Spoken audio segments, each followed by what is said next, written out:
Good evening ladies and gentleman and welcome to প্রশ্ন উত্তর। আমি আপনাদের হোস্ট অভয় কুমার আপনাদের স্বাগত জানাই। আজকের বিষয় একটা বিতর্ক যে আমাদের দেশের আইনের রক্ষাকর্তারা আইনের থেকেও কি বড়।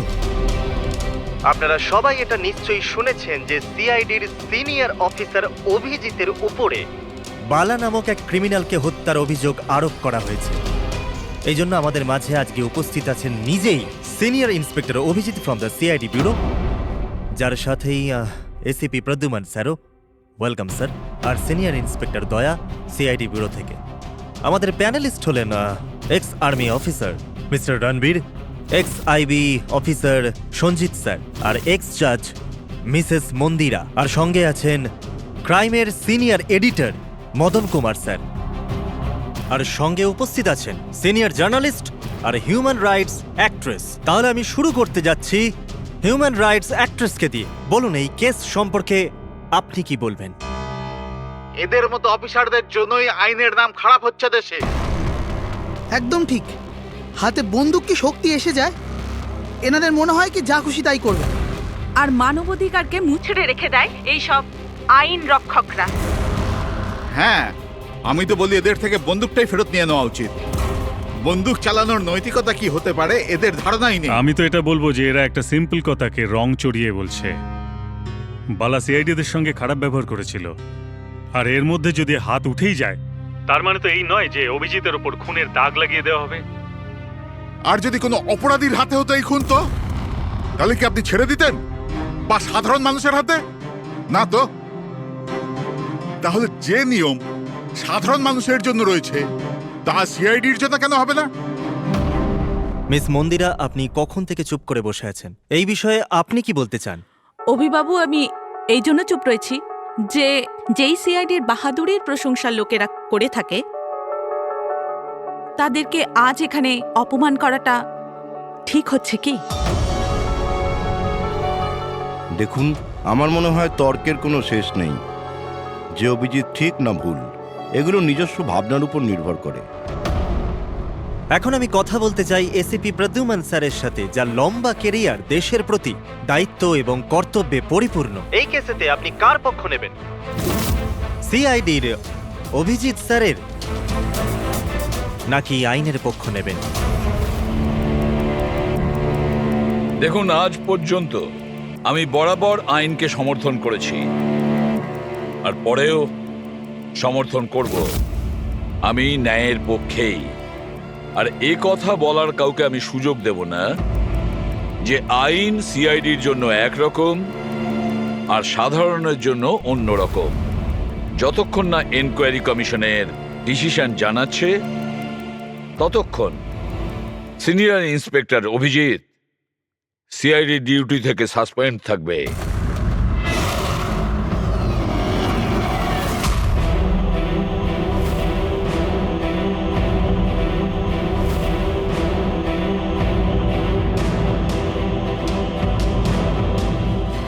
এক মিনিট স্যার।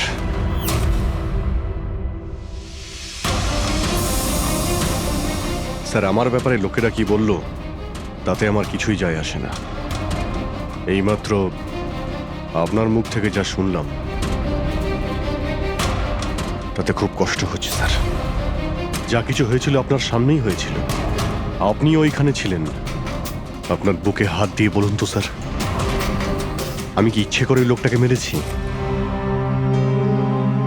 আর যদি আপনার উত্তর হ্যাঁ হয়, তাহলে আমি আদালতের সিদ্ধান্ত শোনার আগেই নিজে গিয়ে ফাঁসি কাটে ঝুলে পড়বো স্যার। অভিজিৎ, রিল্যাক্স। না দয়া, অনেক হয়েছে। এরকম অনেকবারই হয়েছে। অনেক সময় দেখেছি কিছু মানুষেরা আমাদের উপরে অপবাদ দেয়, আর স্যার আমাদের পক্ষে থাকার বদলে আমাদের সাসপেন্ড করে দেন। আর আপনারা বড় বড় কথা বলছিলেন মানবাধিকারের।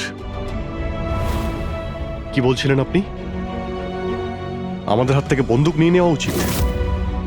আজ আপনারা বাড়িতে সুরক্ষিত হয়ে যে হোলি আর দীপাবলি কাটাতে পারেন, সেটা সেই কারণে কারণ আমাদের হাতে বন্দুক রয়েছে। সারা রাত ধরে আমরা জাগি যাতে আপনারা নিশ্চিন্তে ঘুমোতে পারেন। যখন অপরাধী এইখানে কপালে বন্দুক ঠেকায় না আর বুকে গুলি চালানোর জন্য হুমকি দেয়, ঠিক তখন আপনাকে এটা মনে করিয়ে দেওয়া হয় যে আপনি অপরাধীকে গুলি করতে পারবেন না, শুধু পায়ে গুলি করতে পারবেন। সেই দিন আমি আপনাদের কাছে হিউম্যান রাইটস আর মানবাধিকারের স্পেলিং জিজ্ঞাসা করব। সেই দিন। আজ আমি সবার সামনে জোর গলায় বলতে চাই, বালার মতো অপরাধীদের বেঁচে থাকার কোনো অধিকার নেই। এমনি তো আদালত তোকে ফাঁসিরই হুকুম দিত, আগে মারা গেছে বলে এত প্রশ্ন কিসের জন্য? এত বছর ধরে সিআইডি যদি আমার হাত বেঁধে না রাখতো তাহলে এই অপরাধীদের অনেকদিন আগেই আমি শায়েস্তা করে দিতাম। আর এমনিতেও এমন আইন থেকে কি লাভ যা অপরাধীদের শাস্তি দিতে পারে না? আর সেই আইন আমায় কি সাসপেন্ড করবে? আমি নিজেই আইনকে সাসপেন্ড করছি।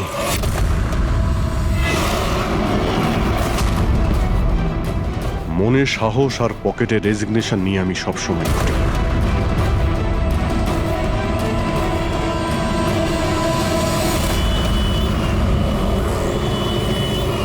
আরে ভাই, আমরা তো হলাম বন্ধু। কি চাই বলো তোমার? এই আমার বন্ধুর জন্য সব নিয়ে এসো আজকে, তুমি আর আমি মিলে। এই চল চল। অভিজিৎ, কি হয়েছে কি তোমার? কোন জায়গায় বসে আছো তুমি? আর কি ধরনের লোক আছে সাথে? চলো ওঠো ওঠো, চলো বাড়ি চলো। কোথায় যাব? সিআইডি ব্যুরোই তো আমার বাড়ি ছিল, আর ওখানে যাওয়ার আমার পারমিশন নেই। স্যার স্যার সব ঠিক হয়ে যাবে, আপনি আপনি এখান থেকে চলুন। সব ঠিক হয়ে যাবে? এর থেকে আর কি ঠিক হবে? আর এখন আমি সিআইডি অফিসার নই। কোনো হিউম্যান রাইটস, কোনো এনকোয়ারি কমিশন আমার কিছুই করতে পারবে না। সমস্ত অপরাধীদের খুঁজে খুঁজে মারবো আমি, আর তোমরাও আমার কিছুই করতে পারবে না। আর না তোমার ওই এসএপি প্রদ্যুমান। যাও তোমরা ওর কাছেই যাও, তোমাদের মুখ আমি দেখতে চাই না। যাও। অভিজিৎ, তুমি সজ্ঞানে আছো? তুমি জানো তুমি কি বলছো? আর ছাড়ো না ভাই, যদি তুমি সত্যিকারের বন্ধুই হতে না, তাহলে ওই দিনই প্রমাণ করে দিতে আজ এই সমস্ত ন্যাকামি করার কোনো প্রয়োজন নেই। কি বললে তুমি? নাটক? তোমার এটা নাটক মনে হলো? আবার কি? ঠিক বলেছ, একদম ঠিক বলেছ। স্যার যাও যাও, তুমিও যাও।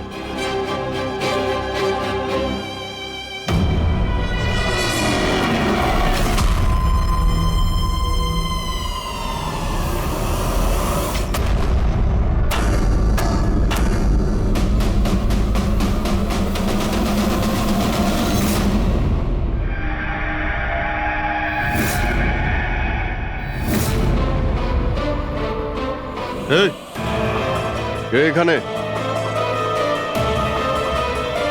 আমার চোখ কেন বেঁধে রেখেছো? বলো আমাকে, কোথায় নিয়ে এসছো আমাকে? কে তোমরা?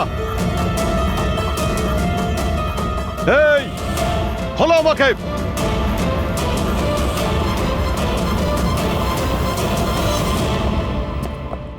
কে তোমরা? হ্যাঁ, চোখ থেকে ওটা খোলো।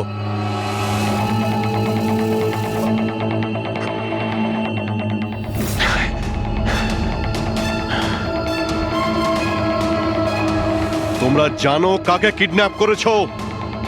একজন সিআইডি অফিসারকে। অভিজিৎ, তুমি আর এখন কোনো সিআইডি অফিসার নও। Senior inspector Abhijit CID duty থেকে সাসপেন্ড থাকবে। ভয় পেও না, আমাদের থেকে তোমার কোনো ভয় নেই। আমাদেরকে নিজের বন্ধু ভাবতে পারো। বন্ধু? তোমরা কারা বলবে? সব জেনে যাবে অভিজিৎ, আমরা কে আর তোমার থেকে কি চাই। অন্ধকারে লুকিয়ে রয়েছো কেন? সাহস থাকলে সামনে এসো।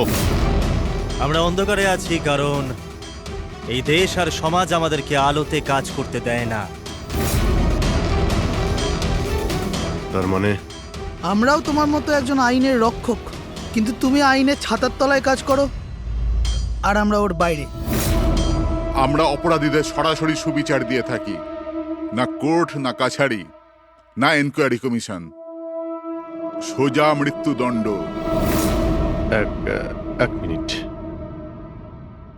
তোমরা কি বলছো? আমি কিছুই বুঝতে পারছি না। চিনতে পারছো একে? এ তো মালবিকা, নামেই সোশ্যালাইট, কিন্তু অনেক আতঙ্কবাদী সংগঠনের সঙ্গে যুক্ত। Good, next. একে আবার চিনব না? সবাই জানে ও রিয়েল এস্টেটের ব্যবসায়ী, কিন্তু তার আড়ালে ড্রাগসের ব্যবসা। উইলিয়াম? এ তো উইলিয়াম। 7টা মার্ডারের কেস আছে এর উপরে। That's right. কিন্তু এদের ছবি তোমরা আমায় কেন দেখাচ্ছ? আমার কাছে কি চাইছো? বলবো, প্রথমে তুমি এটা বলো যে যদি তুমি এটা জানতে পারো যে এই অপরাধীদের আইন কখনোই সাজা দিতে পারবে না, তখন তুমি কি করবে? যদি এরা কখনো শাস্তি না পায় তো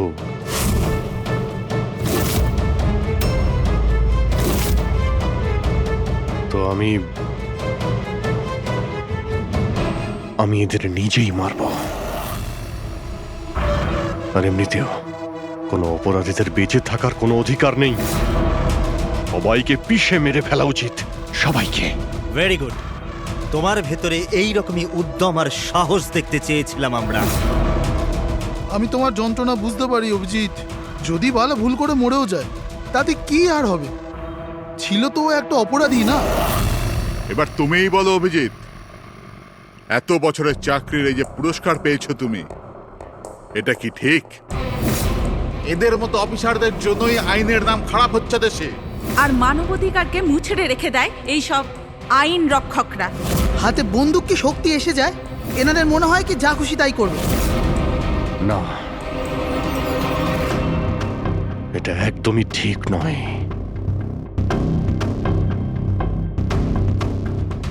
শুধু আমিই জানি সবার সামনে এইভাবে অপমানিত হতে ঠিক কেমন লাগে, কতটা যন্ত্রণা হচ্ছে আমার। আমরা বুঝতে পারছি অভিজিৎ, এই জন্যই তো তোমার দিকে বন্ধুত্বের হাত বাড়াতে চাই। আমাদের গ্যাংয়ের কাজ হলো এই অপরাধীদের শাস্তি দেওয়া, যাদেরকে আদালত খোলা ছেড়ে দিয়েছে। হাত মেলাবে আমাদের গ্যাংয়ের সাথে? এত কি ভাবছো অভিজিৎ? আমাদের সঙ্গে থাকবে নাকি ওই সিস্টেমের সাথে, যে অজান্তে হওয়া একটা ঘটনার জন্য তোমাকে শাস্তি দিয়েছে? আমি জানি না যে তোমরা কারা, তবে লড়াই যখন অপরাধ আর অপরাধীদের বিরুদ্ধে, তখন আমার উত্তর সব সময় হ্যাঁ। কিন্তু এর প্রথমে তোমাকে বিশ্বস্ততার পরীক্ষা দিতে হবে। বিশ্বস্ততার পরীক্ষা? এই লোকটা কে? গগন, যে 5 জন মহিলাকে খুন করেছে, আর আদালত একে মানসিক ভারসাম্যহীন হিসেবে মুক্তি দিয়ে দিয়েছে। নাও রিভলভার আর চালাও গুলি।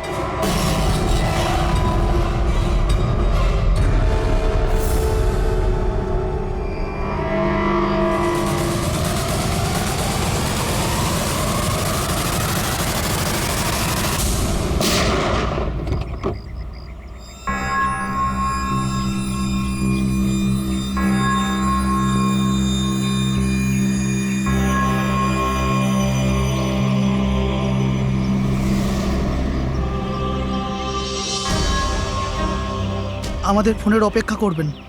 আর হ্যাঁ, যা আপনার অসুবিধা হলো না, ওর জন্য সরি। আর একটা কথা মাথায় রাখবেন, ফোন সবসময় নিজের সাথে রাখবেন। যদি বাথরুম যেতে হয় তবেও।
আমি এসে গেছি।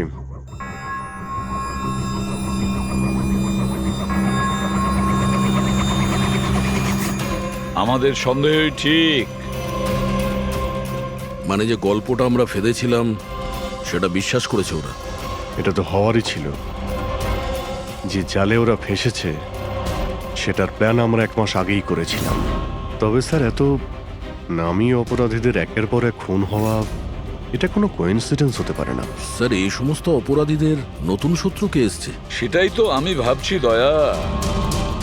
এই 5 জনের একটা শত্রু থাকবে সেটা সম্ভব নয়। কিন্তু স্যার, আলাদা আলাদা থাকলে তারা একসাথে হামলা করলো কিভাবে? পুরবি লোকগুলো আলাদা হতে পারে, কিন্তু গ্যাং একটাই, মোটিভও একটাই, খারাপ মানুষগুলোকে শেষ করা। কিন্তু আইনকে নিজের হাতে নিয়ে আলাদা আলাদা শহরে আলাদা আলাদা সময় খুন করা, এত লম্বা প্ল্যানিং কেউ একা করতে পারবে না। একদম ঠিক বলছো অভিজিৎ। মনে হয় তুমি কিছু পেয়েছো। হ্যাঁ হ্যাঁ বস। কি বস, এটা একজন খুনির কাজ নয়, কারণ বেশিরভাগ ক্ষেত্রে এক একজন খুনির খুন করার পদ্ধতিটা নিজেদের পছন্দ মতো, কিন্তু এক্ষেত্রে সেটা হয়নি। এই দেখো, একে গুলি করা হয়েছে, গুলি অনেক দূর থেকে করা হয়েছে, কিন্তু সেটা সোজা এসে হার্টে বিঁধেছে, 1 ইঞ্চিও এদিক ওদিক নয়। আর একটা, একে মার্শাল আর্টের একটা বিশেষ পদ্ধতি দিয়ে মারা হয়েছে, খুবই বিপজ্জনক। একটা আঘাতেই শেষ। আর এই তৃতীয় মার্ডার? এই তৃতীয় ব্যক্তিকে বিষ দিয়ে হত্যা করা হয়েছে। একটা ছুঁচলো জিনিস দিয়ে বিষটা ইনজেক্ট করা হয়েছে সোজা আর্টারিতে। বিষটা খুব তাড়াতাড়ি রক্তে মিশেছে আর স্পট ডেড। তাহলে তৃতীয় মার্ডারটাও কোনো এক্সপার্টই করেছে স্যার? হ্যাঁ অভিজিৎ, প্রথম শার্প শুটার, দ্বিতীয় মার্শাল এক্সপার্ট, আর তৃতীয় জন খুব ভালো করে ইঞ্জেকশন দিতে জানে।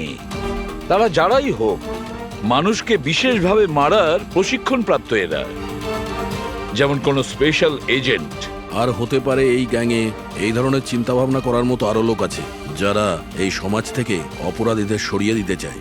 স্যার, যদি ওরা এত এক্সপার্ট হয়ে থাকে, তাহলে না ওরা কোনো প্রমাণ রাখবে, না কোনো সূত্র। ওদেরকে ধরবো কিভাবে? লোহাই লোহাকে কাটতে পারে পুরবি। এদের গ্যাংকে ধরার একটাই রাস্তা আছে, বালার মৃত্যুর নাটক। সবকিছু প্ল্যান অনুযায়ী হচ্ছিল স্যার। তারপরে ওরা আমাকে ট্রিগার প্রেস করে একটা লোককে মেরে ফেলতে বলে। আর তুমি ট্রিগারে চাপ দিয়েছিলে? Yes sir.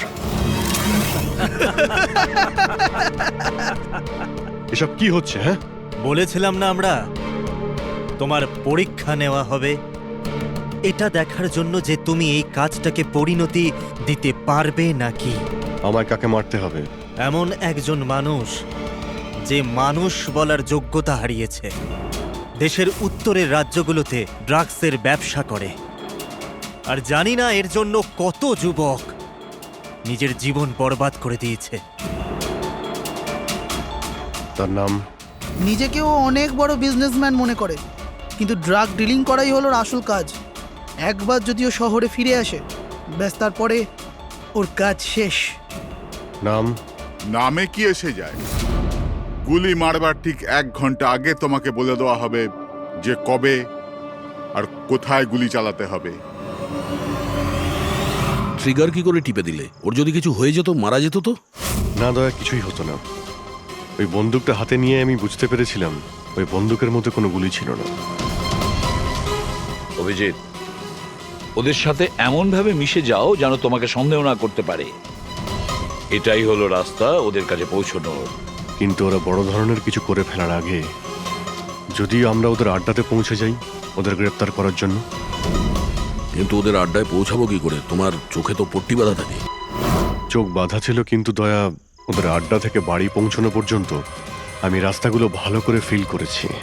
আর যা কিছু আমার মনে হয়েছিল সব পেন ড্রাইভে রেকর্ড করেছি। এগুলো আমার জামা কাপড় আর জুতো। যদি এর থেকে কিছু সাহায্য পাওয়া যায় ওদের আড্ডায় পৌঁছানোর জন্য। স্যার, যা করতে হবে তাড়াতাড়ি করতে হবে। যে কোনো সময় আমার কাছে ফোন আসতে পারে ওই ড্রাগ ডিলারকে মারার জন্য। আর আমি এই ধরনের কাজ করতে চাই না যার পারমিশন আইন আমাকে দেয় না। যতক্ষণ আইন না বলছে আমরা কাউকে মেরে ফেলতে পারি না, সে কোনো বড় অপরাধী হলেও।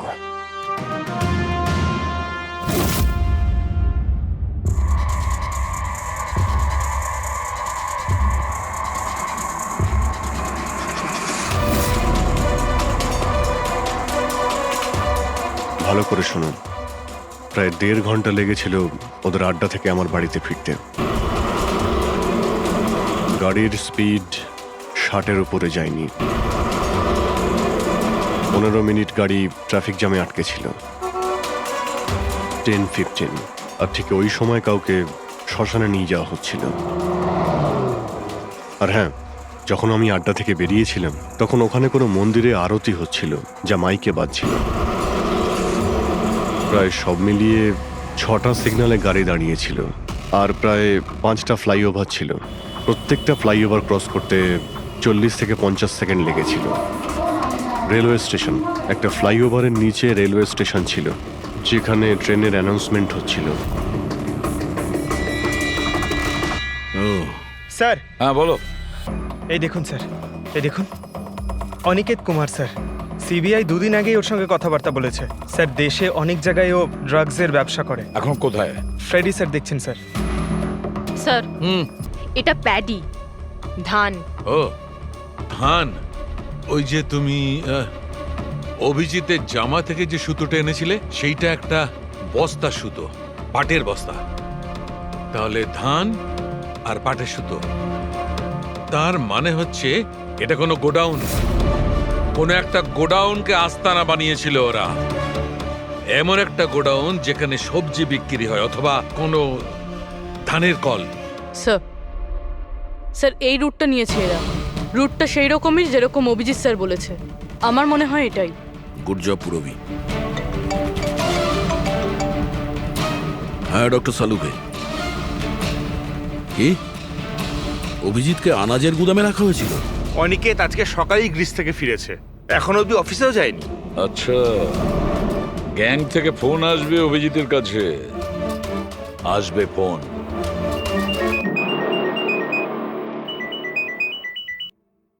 হ্যালো, আপনার জন্য একটা সুখবর আছে অভিজিৎ স্যার। যে সময়ের আপনি অপেক্ষা করছিলেন সেটা এসে গেছে। আজকের এই শুভ দিনে এক অপরাধী শাস্তি পাবে। ঠিক 1.5 ঘন্টা পরে একটা কালো রঙের গাড়ি আসবে আপনার কাছে, আর বলে দেওয়া হবে আপনি কার ওপর আর কখন গুলি চালাবেন। হ্যাঁ কিন্তু রাইফেল কোনটা? তাতে কি যায় আসে রাইফেল কোনটা? আপনাকে তো সিআইডি ট্রেনিং এ সব ধরনের ট্রেনিং দেওয়া হয়েছে, তাই না? হ্যাঁ, আমাকে সব ধরনের ট্রেনিং দেওয়া হয়েছে, কিন্তু আমার কাছে একটাই চান্স গুলি চালানোর। যদি আমি জানতে পারি বন্দুকটা কোন ধরনের তো একটু সহজ হবে। RS 451। ওকে, RS 451।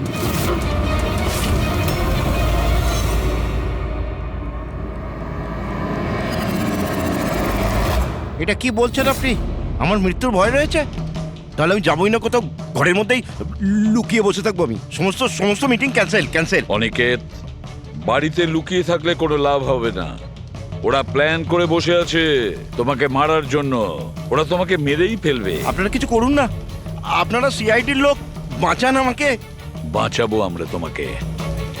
আর এবার গুলি আমাদের অফিসার তোমাকে করবে।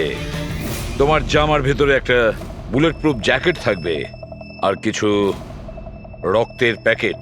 কিন্তু স্যার, লক্ষ্য এদিক ওদিক হয়ে গেলে যদি গুলি মাথায় লেগে যেত? কিচ্ছু হবে না, কারণ গুলিটাও নকল থাকবে। আর হ্যাঁ, তুমি তোমার কর্মফল ভোগ করবে। তোমাকে শো করে ওই মাস্টার মাইন্ডকে আমরা আগে ধরবো। এবারে বলো, মিটিং এর জন্য কোথায় যাচ্ছিলে তুমি? পরের মিটিং 1 ঘন্টার মধ্যেই হবে। এই মলের বাইরে একটা লঞ্চে হবে। মলের বাইরে? হ্যালো, আমার মনে হচ্ছে মিশনটা ক্যান্সেল করতে হবে। কিন্তু কেন? বালা বেঁচে আছে।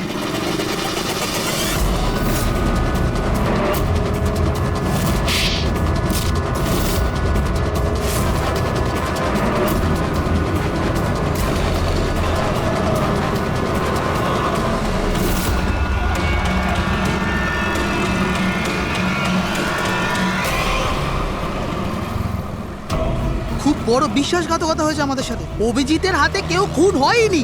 প্ল্যান ক্যান্সেল করব না আমরা।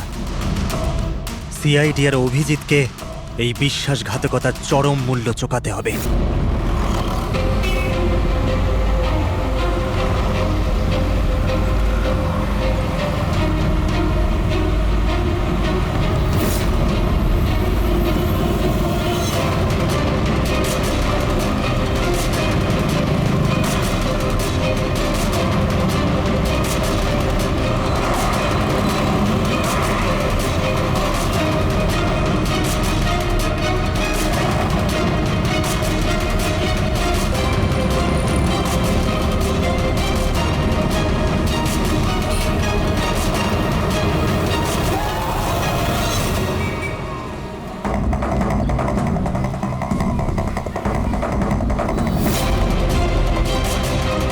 এখানে ওই লোকটা আসতে চলেছে।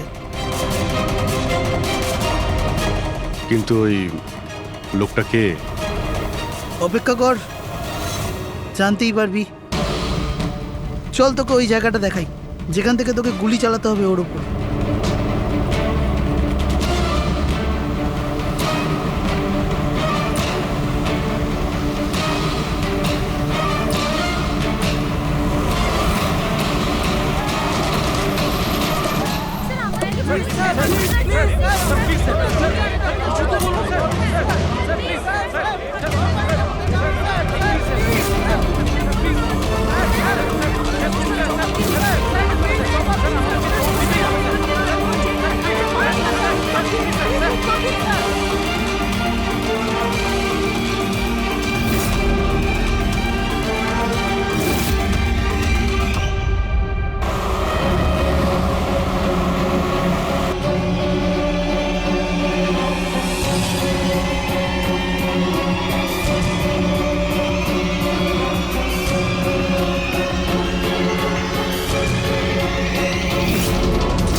গোডাউন তো একদম খালি, কেউ নেই এখানে।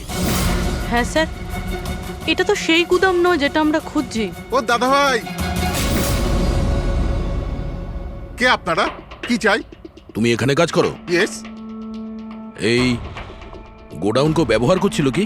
না তো, গত 2 বছর ধরে বন্ধ পড়ে আছে। এই গোডাউনটা আমার বস বিক্রি করতে চায়, তা আপনি কি কিনবেন? যদি এটা ওই গোডাউন না হয় তাহলে কোন গোডাউনটা?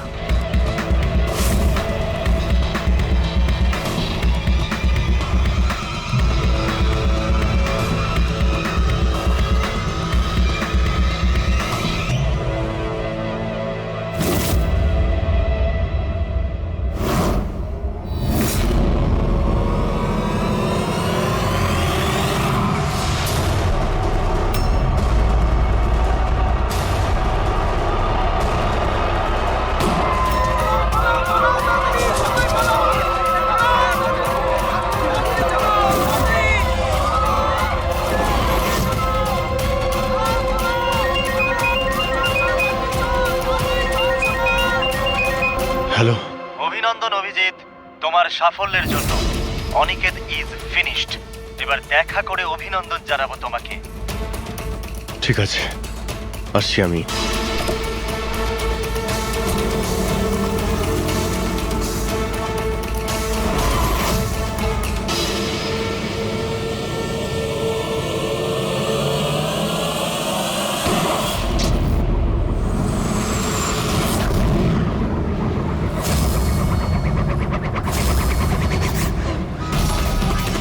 পঙ্কজ, ধরো, ছাড়বে না ওকে। ও নো স্যার। কি হয়েছে? স্যার আমি একটা ভুল করে ফেলেছি। ওই তিলকনগরের গুদামটা মিস করেছি। স্যার এই দেখুন স্যার, ওখানেও একটা মন্দির আছে, শ্মশান আছে, ফ্লাইওভার আছে আর রেলওয়ে ট্র্যাক। আচ্ছা, ওই গোডাউনটা না তো? কত দূর এখান থেকে? স্যার ট্রাফিক জ্যাম নিয়ে 40-45 মিনিট লাগবে। স্যার, অপরাধীরা জানতো আমাদের প্ল্যানটা। অভিজিৎ স্যারের নকল গুলি চালাবার কথা। অভিজিতের সামনে বিপদ, দয়াকে ফোন করতে হবে। দয়া, দেখো অনিকেতকে কেউ গুলি করেছে, আসল গুলি। হ্যাঁ, অভিজিতের সামনে বিপদ। ওদের আড্ডা জানতে পেরেছো? না স্যার, খুঁজছি। তাড়াতাড়ি তাড়াতাড়ি দয়া, আমাদের হাতে টাইম নেই।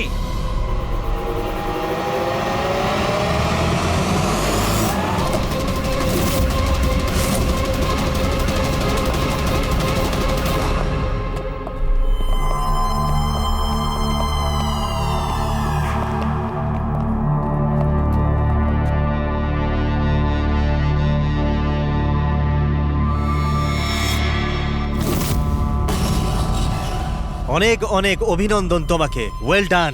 অনিকেতের মৃত্যুর খবর প্রত্যেকটা নিউজ চ্যানেলে দেখাচ্ছে, আর এখন তুমি আমাদের বিশ্বাস জিতে নিয়েছো।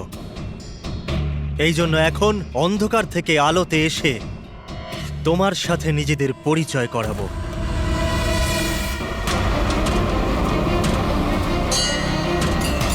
এই মন্দিরটা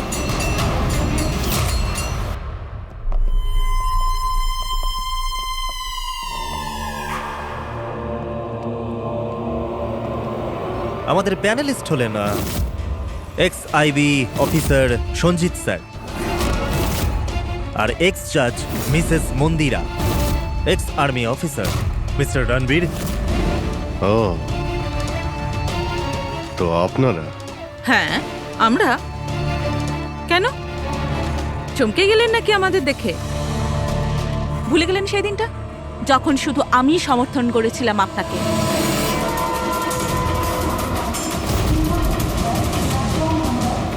এই হচ্ছে রেলওয়ে স্টেশন। অভিজিৎ, আমাদের সবাইকার লক্ষ্য এক, অন্যায় সাফ করা। কিন্তু আপনাদের চতুর্থ সঙ্গী, ওনার কি হয়েছে? উনি কেন সামনে আসছেন না? আমি সামনে আসবও না, কারণ তুমি একজন বিশ্বাসঘাতক।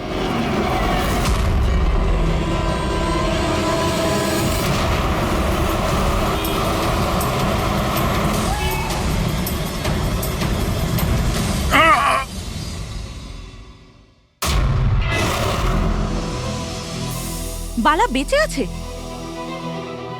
হ্যাঁ, বেঁচে আছে, কারণ এই সব কিছু সিআইডির প্ল্যান মাফিক কাজ ছিল, আমাদের ফাঁসানোর জন্য। আর এই হচ্ছে শ্মশান ঘাট। আর অনিকেত? সেও নিশ্চয়ই জীবিত আছে, নিশ্চয়ই এই অভিজিৎকে নকল গুলি মেরেছে। অভিজিৎ, এই বেইমানির জন্য একটাই সাজা, শুধু মৃত্যু, শুধুই মৃত্যু। তুমি আর বালা দুজনেই মরবে, দুজনেই। আর তোকে আমরা মারবো না, তোকে এ মারবে। আমি কেন? কেননা একজন বাহাদুর এবং সৎ ইন্সপেক্টরকে মারা আমাদের নীতির বিরুদ্ধে। চল, তুই মার, নইলে আমরা তোকে মারবো। ও তো আপনারা এমনিই মারবেন। না, আমরা তোমাকে আর একটা সুযোগ দেব। চালাও গুলি। নেবালা, পিস্তল নে। এই নে।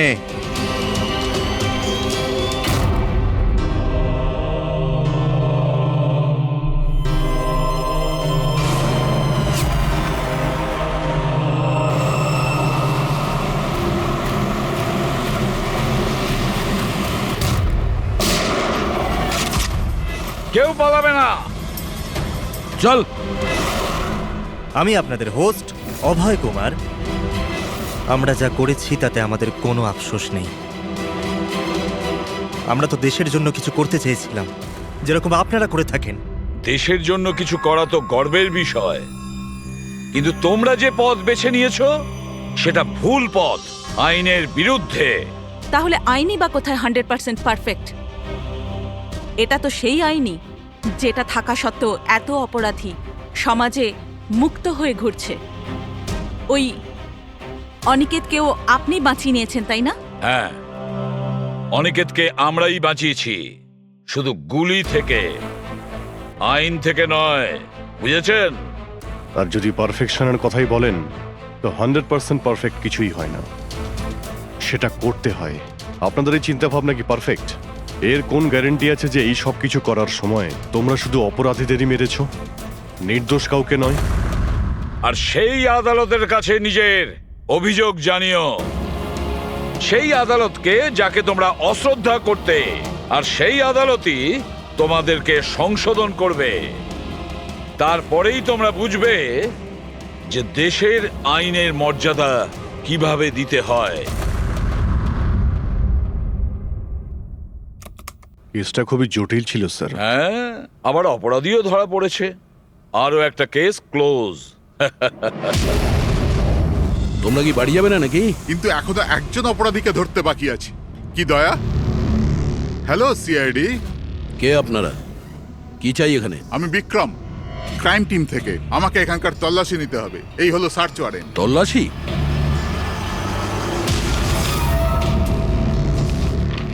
আমাদের আপনাদেরকে অনুরোধ যে আপনারা সবাই আমাদের সাথে কমপ্লিটলি কোঅপারেট করতে থাকবেন। এটা কি আমরা জানতে পারি যে তল্লাশি কেন নেওয়া হবে? দমনের ফাঁসির কেসে আপনাদের সবার এগেনস্টে কমপ্লেন্ট আছে যে আপনারা সবাই এভিডেন্স নষ্ট করতে চেয়েছিলেন।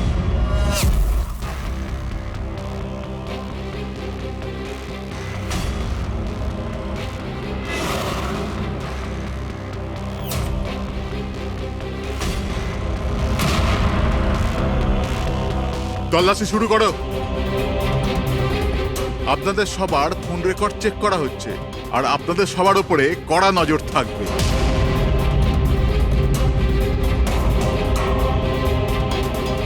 আর হ্যাঁ, আপনাদের সবার সাথে একা একা প্রশ্ন উত্তরও করা হবে। আমার আপনাদের ব্যক্তিগত পরামর্শ হলো, যাই বলবেন একদম সত্যি বলবেন। এটাই সিআইডির ভবিষ্যৎ তৈরি করবে। এই, আমরা সিআইডির কোনো গ্যাসের বেলুন নয়। আর তুমি কে আমাদের ফিউচার ঠিক করার? হ্যাঁ, সিআইডির অস্তিত্ব সত্যের উপরে দাঁড়িয়ে রয়েছে, মিথ্যের উপরে নয়। হ্যাঁ হ্যাঁ, আমি জানি আপনারা সিআইডির লোক, জানি আমি।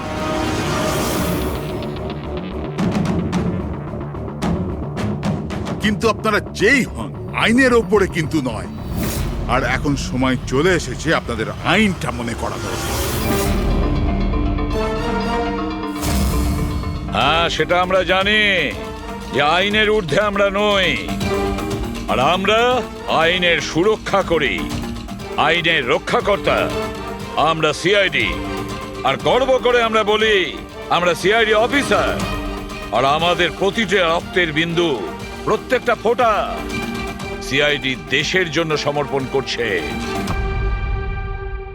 চিৎকার করছিল খুব, জিনিসপত্র ভাঙার আওয়াজ পাচ্ছিলাম আমি।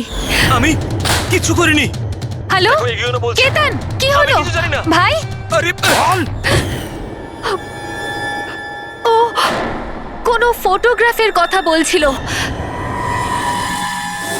স্যার, মায়া যেটা বলছে যে কেতন খুন হয়েছে একটা এভিডেন্সের জন্য। এভিডেন্স কি তাহলে ফটোগ্রাফ ছিল? স্যার, কেতন কোনো একটা কাপেলের ইনফরমেশন লিখে রেখেছে স্যার।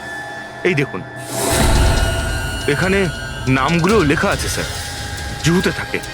স্যার, স্যার এই দেখুন, ক্যালেন্ডারে 14th এপ্রিল 2018 এই ডেটটা মার্ক করা রয়েছে, দ্য অ্যানিভার্সারি।